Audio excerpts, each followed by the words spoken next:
examination you can do in the ED is the evaluation of kidney for nephrolithiasis. And this is a relatively easy examination to do.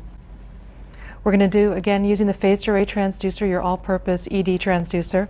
And the first view that we're going to look at is a sagittal view of the kidney. So I'm going to start on the right side, but I will do both sides to show you how to do an evaluation on both sides. And we are going to go in with the orientation marker pointing to the patient's head. So this will be a sagittal view. And I'm going to go in fairly laterally. With this starting point, I can quickly identify where the kidney is. In the anterior aspect of the image, you see the liver, and immediately posterior to that, you see a crescent-shaped organ, which is the kidney. And so what I want to do is evaluate in a long view, sweeping medially and laterally, looking at the cortex to determine if there's any echogenic or bright shadowing stones. So I can evaluate the superior pole, sweep from side to side, and come and look at the inferior pole, sweep from side to side, and look in the mid pelvis area of the kidney to determine if there's hydronephrosis, an indirect sign of nephrolithiasis. Once I've finished the sagittal sweep, I'm going to turn the transducer so it's in a transverse view with the marker to the patient's right. And using the same window as I did for the sagittal view, identify the kidney. It'll now appear as a horseshoe shape. And we can see the renal vein coming into the pelvis of the kidney. And I'm going to sweep superiorly until I move past the superior aspect of the upper pole, and then sweep back down inferiorly, seeing the mid-level of the kidney, renal vein, moving down a rib space and into the inferior pole of the kidney. And I continue until I do not see any tissue of the kidney anymore.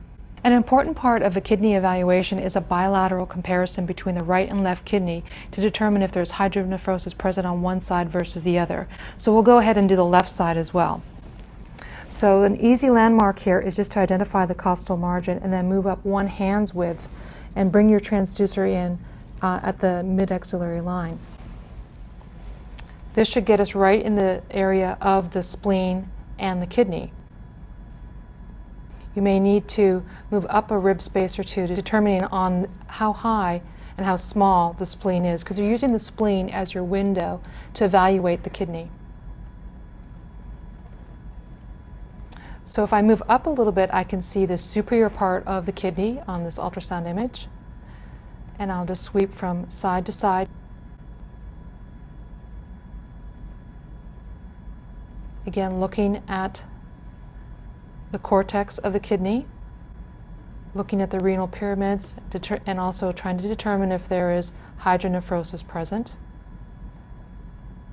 And then I'm going to move down one rib space, evaluate the lower pole of the kidney, and sweep medial to lateral to make sure I've looked at all of the tissue, because these stones can be quite small, so you have to do a very thorough evaluation.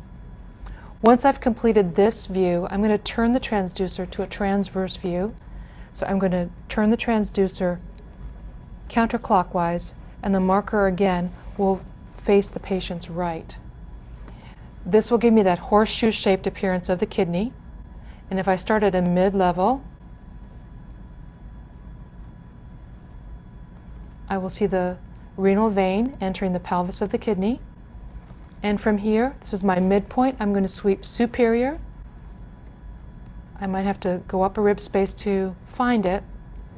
Go all the way through the kidney, superior pole, and then start to move inferiorly to mid-level.